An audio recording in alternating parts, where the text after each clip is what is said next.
Bonjour YouTube, je suis Sébastien et voici la piscine que nous avons installée ici cet été. Elle a maintenant 3 mois la piscine, 3 mois et demi. Et le sujet de la vidéo d'aujourd'hui, c'est le choix d'un pisciniste. Parce que c'est par là que ça passe, c'est par un pisciniste. Selon la piscine que vous choisissez, un pisciniste, ça peut être un maçon, tout bêtement. Ou ça peut être quelqu'un qui vous installe une coque, qu'elle soit en fibre de verre, en acrylique, en coffrage à béton, il y a plein d'options. Il faut choisir le système que vous voulez et après il faut trouver le pisciniste qui va bien. Et je vous retrouve maintenant dans l'atelier pour discuter à l'ombre du choix du pisciniste et de ce qu'il faut regarder et ne pas regarder quand on en choisit un. Choisir un pisciniste, c'est un sujet hautement épineux. Quand vous lisez les actualités, il y a plein de problèmes, il y a plein d'histoires horribles de gens qui ont des trous dans leur jardin, des conduites éclatées, personne qui s'en occupe, personne qui donne suite. C'est triste, mais c'est la réalité, et c'est comme ça que ça se passe souvent. Enfin, souvent, faut pas se mentir. Il y a, je vous des documents, c'est pour ça que parfois je regarde ailleurs. Il y a 2,5 millions de piscines en France, a priori, probablement un peu plus, les chiffres datent. Sur 2,5 millions de piscines, on voit quelques articles. Alors, objectivement, la plupart se passent bien. Toutes les piscines ne sont pas creusées, il y a évidemment c'est leur sol, qui représente probablement une bonne partie aussi. Mais dans l'absolu, c'est pas des histoires horribles. La manière dont j'ai choisi le pisciniste et donc la piscine, puisque c'est ce qu'il faut savoir, c'est que chaque pisciniste a ses contrats avec une marque de piscine et pose celle-là. C'est très rare de trouver un pisciniste qui peut vous poser n'importe quelle marque. Ils en sont capables, ils n'ont pas les contrats, ils ont des accords de partenariat, d'exclusivité, des domaines d'installation. Tout ça c'est ficelé et c'est un petit peu trop ficelé à mon goût, mais c'est comme ça. Donc, trouvez des marques de piscine qui font des modèles qui vous plaisent, appelez-les, obtenez le nom du ou des distributeurs locaux. Il y en a parfois plus, les territoires se chevauchent parfois, hein. Nous c'est le cas en l'occurrence, a priori je sais pas, ils sont pas dans le même département, donc ils sont un peu au-delà, mais ils sont pas très loin. Le nôtre s'appelle Pays Alpes, c'est une SARL, ils sont basés à côté de Grenoble dans le 38. Ils n'ont pas un site internet super fashion. Je mettrai un lien vers je mettrai leurs coordonnées dans la description parce que j'ai absolument rien à leur reprocher. Leur seul et unique défaut dans notre installation, c'est qu'ils sont enlisés dans une herbe qui avait été trempée depuis 3 semaines de pluie. C'était le déluge, la fin des temps, et leur camion de 26 tonnes s'est un peu enlisé. Mais ils ont réussi à sortir on a appelé un tracteur et qui est venu les aider à sortir. Et c'est leur seul défaut, c'est qu'ils n'aient pas un camion 4x4 avec un treuil, ou 6x6, peu importe.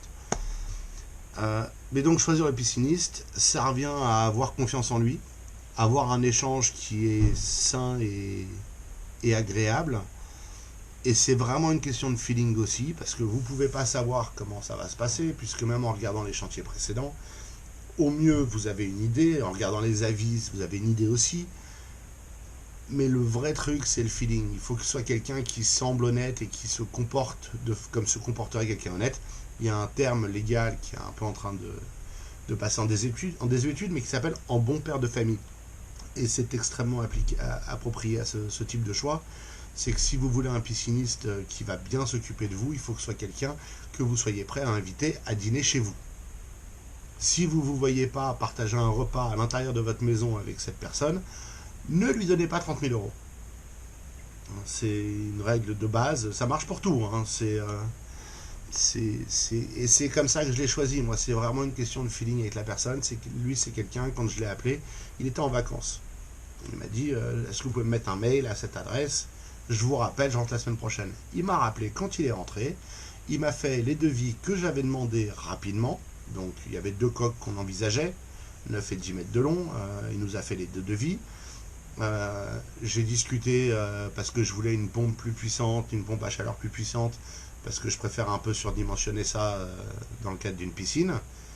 Il m'a refait les devis. Le mode de règlement est extrêmement honnête, puisqu'on les paye 15% à la commande de la partie coque et installation.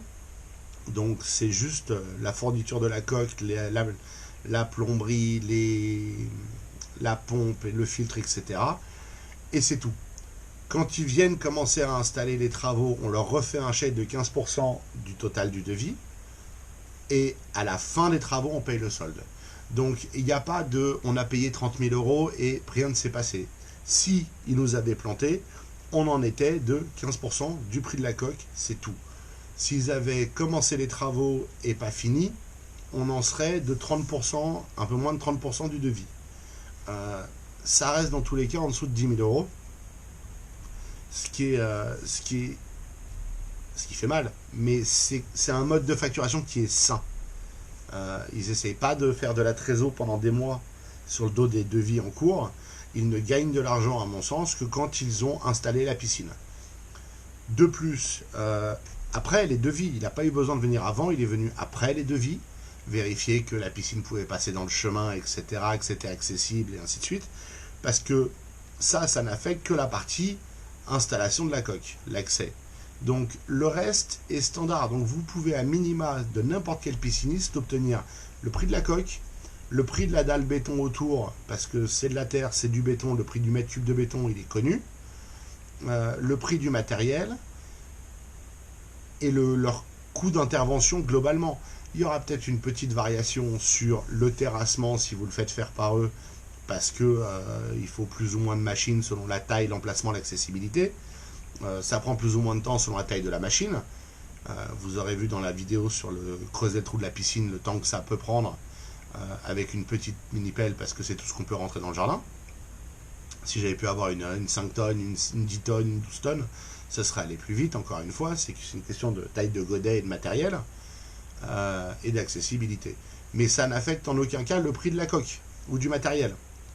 Donc, vous devriez pouvoir, du pisciniste que vous appelez, sans le rencontrer, obtenir un devis pour savoir si ça vous convient. Vous devriez obtenir un devis détaillé par poste, le terrassement, l'installation de la coque, le matériel qui va avec la piscine, ça peut être un package.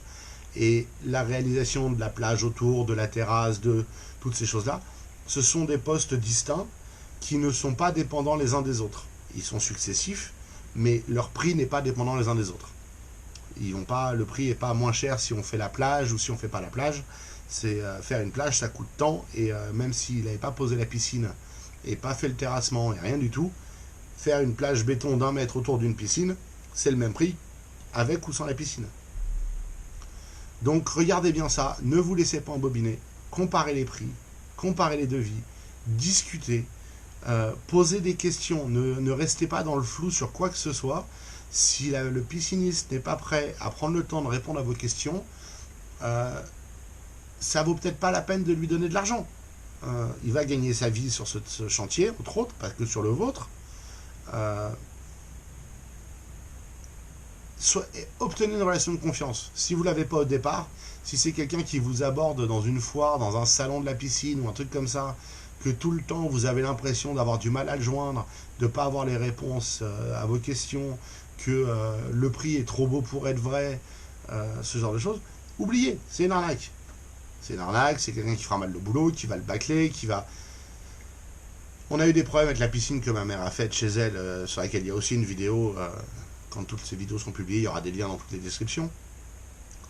La piscine est bien, elle est maçonnée. Là encore, si c'est une piscine maçonnée, pas une piscine en coque ou une piscine avec des structures autour, peu importe, tout ça, les prix, le prix du parpaing, le prix du mortier, le temps que ça prend de poser des parpaings, c'est standardisé, ils le savent. Donc s'ils le savent, ils peuvent vous faire un devis.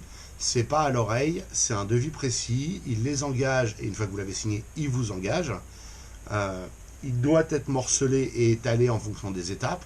On ne paye pas la totalité ou la grande majorité tant qu'il n'y a pas matière A, en l'occurrence. Alors si c'est une coque, il n'y a pas de raison de la payer en avance. Faire un acompte, oui. La payer en avance, non, parce que tant qu'elle n'est pas là, vous ne devez pas la payer. Et si c'est une piscine maçonnée, vous pouvez payer le trou, la dalle de fond, les murs, l'enduit, le liner, la margelle, tout ça, ça peut être des étapes successives. Vous ne versez pas plus qu'un acompte de chaque étape au début. S'il y a du matériel à acheter, s'il faut acheter 10 000 € de parpaing pour votre piscine, c'est normal que le fournisseur n'ait pas avancé les parpaings, mais les parpaings, ils sont livrés chez vous, et il vient les poser, et quand ils sont posés, il est payé pour la pose. Il n'est pas payé pour la pose en avance. Donc faites bien attention quand vous regardez les piscinistes et les piscines.